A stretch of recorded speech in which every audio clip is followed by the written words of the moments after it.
Uy. Okay guys, Ano niya apa po? Donut. nandito kami sa ano, yung ginagawa ni Mina na pansit masarap. Bihon pala ito, hindi ko alam kung bihon ba ito o pansit ito, kaya alanganin. Mistiso. Mistisum. Mistiso bihon. Oh, kamag-anak ng pansit. Ganyan yan. Masarap masyado oh.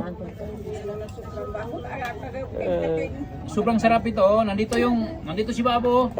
Oh, ito yung ginawa niyang pansito. Tapos kung gusto niyo ng donut na bilog-bilog, na pure na donut ito, masarap masyado.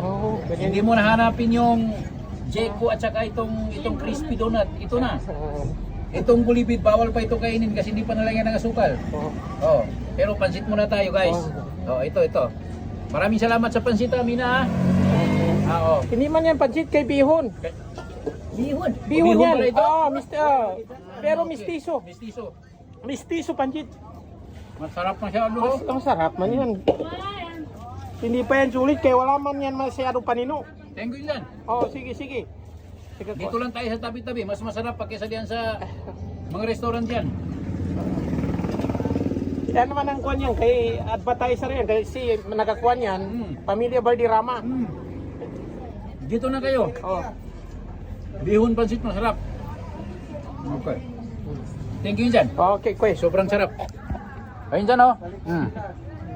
Okay, thank you. Nandun na si Tiro. Oh, wala tumakbo yan.